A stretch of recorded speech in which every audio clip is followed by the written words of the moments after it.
আল্লাহ পাক রব্বুল আলামিনের সাথে কয়েকবার সরাসরি কথা বলছেন। হ্যাঁ, তো একদিন মুসা আলাইহিস সালাতু ওয়াস সালাম আল্লাহ তাআলাকে বলতেছে, হে আল্লাহ, আপনি কি ঘুমান না? আপনার কি ঘুম নাই? আল্লাহ বলতেছে, ও মুসা, তুমি দেখতে চাও? তুমি কি দেখবানি আমি ঘুমাই কিনা? মুসা আলাইহিস সালাতু ওয়াস সালাম বলতেছে, আল্লাহ, আমার একটু দেখতে ইচ্ছা হয়, আপনি ঘুমান কিনা এটা দেখতে ইচ্ছা হয়। আল্লাহ তাআলা মুসা আলাইহিস সালাতু ওয়াস সালামকে বলল, মুসা, একটা কাঁচের গ্লাস নিয়ে আসো। মুসা আলাইহিস সালাতু ওয়াস সালাম একটা কাঁচের গ্লাস নিয়ে আসছে। আল্লাহ বলতেছে, মুসা, এক গ্লাস পানি ভরো। মুসা আলাইহিস সালাতু ওয়াস সালাম যখন কাঁচের গ্লাসে এক গ্লাস পানি নিয়ে আসছে, আল্লাহ তাআলা মুসা এখানে দাঁড়িয়ে থাকে। মুসা আলাইহিস সালাতু ওয়াস সালাম দীর্ঘক্ষণ ওই কাঁচের গ্লাসে পানি নিয়ে দাঁড়িয়ে আছে। কত সময় দাঁড়িয়ে থাকা যায়? অনেক সময় দাঁড়ানোর পরে মুসা আলাইহিস সালাতু ওয়াস সালামের একটু ঘুমের ভাব আসছে। ঘুমের যখন একটা ভাব চলে আসছে, তখন মুসা আলাইহিস সালাতু ওয়াস সালামের হাত থেকে ওই কাঁচের গ্লাস নিচে পড়ে ভেঙে পানি বেরিয়ে গেছে। আল্লাহ তাআলা তখন মুসা আলাইহিস সালাতু ওয়াস সালামকে বলতেছে, হে মুসা, বিষয়টা হলো কেমন? গ্লাস কই, আমার পানি কই? মুসা আলাইহিস সালাতু ওয়াস সালাম আল্লাহকে বলতেছে, আল্লাহ, কত সময় আমি দাঁড়িয়ে থাকবো? গ্লাস তো আমার হাতে ছিল, পানিও আমার গ্লাসের মধ্যে ছিল, আমি দাঁড়িয়েছিলাম, আমার ঘুমের একটা ভাব চলে আসছে, হাত থেকে পানির গ্লাস পরে সমস্ত পানি পড়ে গিয়েছে। আল্লাহ তাআলা তখন মুস্কি হাসি দিয়ে মুসা আলাইহিস সালাতু ওয়াস সালামকে বলবে, হে আল্লাহ, হে মুসা, তুমি সাধারণত একটা গ্লাস নিয়ে দাঁড়িয়েছিলা, তোমার হাত থেকে কিছু সময় পরে এই গ্লাসটা পড়ে পানি পড়ে গিয়েছে, গ্লাসটা ভেঙে গিয়েছে। ও মুসা, তুমি শুনে নাও, শুনে নাও, আমি আল্লাহ তাআলা যদি ঘুমাই তাহলে আসমান আসমানের জায়গায় থাকবে না, জমিন জমিনের জায়গায় থাকবে না।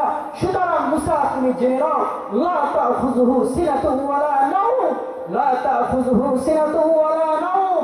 ও মুসা, আমি আল্লাহ তাআলার কোনো ঘুম নাই। ও মুসা, আমি আল্লাহ তাআলার কোনো নিদ্রা নাই। আল্লাহ তাআলা ঘুমায়নি? হ্যাঁ, আমরা যদি এই চিন্তা করি যে দুনিয়ার সবাই ঘুমাতে পারে, আল্লাহ তাআলার ঘুম নাই, আল্লাহ তাআলা সব কিছু দেখে, গভীর রাতেও যদি আমরা অন্যায় করি, অন্যকে কষ্ট দেই, সেটাও আল্লাহ তাআলা দেখে, তাহলে আমরা সরাসরি মানুষকে কষ্ট দিতে পারতাম না। বিনা অপরাধে আমরা কি করতে পারতাম না ভাই? কষ্ট দিতে পারতাম না। বিনা অপরাধে যদি কেউ কাউকে কষ্ট দেয়, তাহলে তার কি হবে বলবো? ঘুমাচ্ছেন না আপনারা? তাহলে বলি, বিনা অপরাধে যদি কেউ কাউকে কষ্ট দেয়, তাহলে তার পরিণামটা কেমন হবে?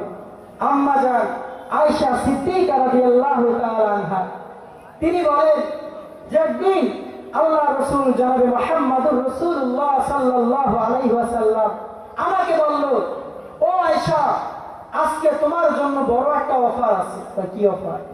আয়েশা, আমি মুহাম্মদ তোমাকে কথা দিলাম, আজকে তুমি আমার কাছে যা চাবা আমি মুহাম্মদ সেটাই তোমাকে দান করব। আয়েশা সিদ্দিকা রাদিয়াল্লাহু তাআলা আনহা মনে করলেন যে মুহাম্মদুর রাসূলুল্লাহ সাল্লাল্লাহু আলাইহি ওয়াসাল্লাম একটা সুযোগ যখন দিয়েছে, তাহলে ছোট কিছু চাওয়া যাবে না, মোটামুটি বড় কিছু চাইতে হবে। তো আয়েশা সিদ্দিকা রাদিয়াল্লাহু তাআলা আনহা তখন বয়সে একটু ছোট ছিল, তেমন একটা বুদ্ধি হয়নি। আয়েশা সিদ্দিকা রাদিয়াল্লাহু তাআলা আনহা আল্লাহ রাসূলকে বলল, ইয়া রাসূলুল্লাহ, ইয়া হাবিবাল্লাহ, আজকে আপনি আমাকে একটা অফার দিয়েছেন, তো মুহাম্মাদের কাছে যখন চাবো, তাহলে তো ছোট কিছু চাওয়া উচিত হবে না, বড় কিছু চাওয়াই দরকার। তো আপনার কাছে আমি অনুমতি চাই, আপনি যদি বলেন তাহলে আমি আমার পিতা আবু বকর সিদ্দিক রাদিয়াল্লাহু তাআলা আনহুর কাছে গিয়ে আমি জিজ্ঞাসা করব, বাবা, মুহাম্মদ আমাকে একটা জিনিস দিলে আমি কি চাইতে পারি?